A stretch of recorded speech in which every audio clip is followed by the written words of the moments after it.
And we've all been dealing with this nor'easter for days. The gray skies, the heavy downpours, the gusty winds. Just a matter of how much rain and wind you've seen. This is video from St. Augustine where one woman had to use a canoe to make her way down the street. You can see her there on the left. She says the tidal flooding has been really bad over the past few days. And in Clay County, this is a live look at Doctors Lake Marina, where you can see the parking lot. It is just covered by water there.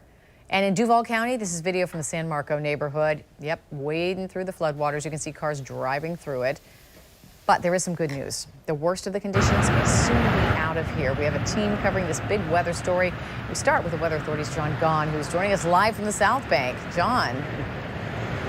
Well, once again, folks are just trying to do what they can do. You know, San Marco really took a big hit this weekend at times at high tides. You can see these guys coming and going, trying to get through Southampton Road, and you can see the water here is actually receding. High tide is so critical when we get nor'easters, because throughout much of the day you can say, hey, it's dry, it hasn't rained, we're good, and then all of a sudden it seems like the water seems to be coming up out of the ground, and that's precisely what's been going on here.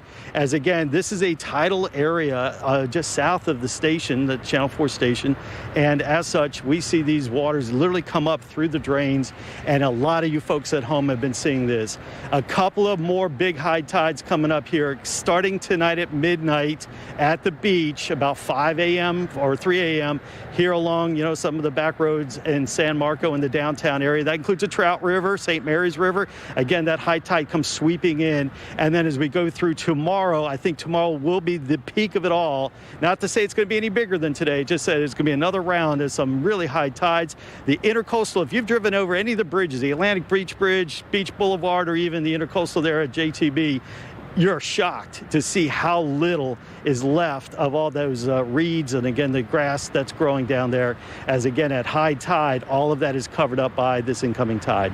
So wild as it is, I'm going to send it back to you guys. I know Danielle's covering this story just not too far away from me. Thank you, John. Yeah, we're now on day 3 of these strong northeasterly winds, and the coastal flooding that we're talking about is because of the extreme high tides. Some local neighborhoods and streets that sit near the water are starting to dry out after being flooded, but as John just mentioned, News4JAX meteorologist Danielle Giuliano joining us live in the South Bank to talk about our local flood concerns and how long we can expect these dangerous conditions. Yeah, that's right, Kent. We're dealing with this flooding from the nor'easter, and it's impacted our beaches and our local neighborhoods all weekend long due to these high tides.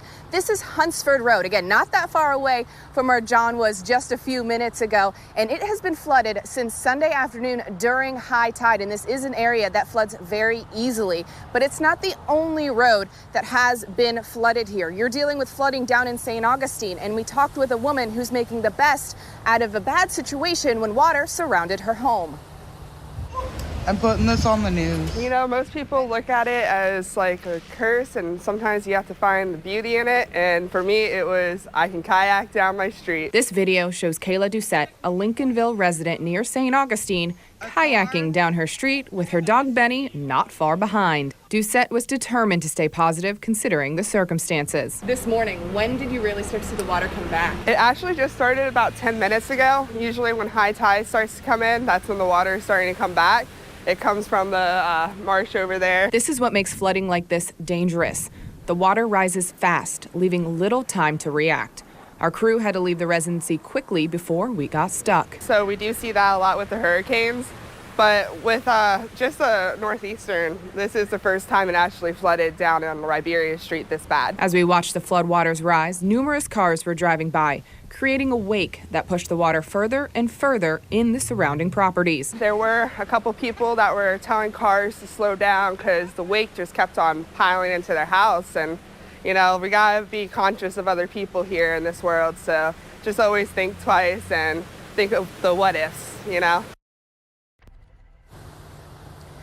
That's right. And the resident actually reached out to us less than 10 minutes after we left and sent us a video showing that water had already surrounded her home once again. And that, again, was right after we had left her property. And remember, as you head through tonight, the wind advisory and the coastal flood warning do expire at 6 p.m. And I'll have more details on that coming up at 6.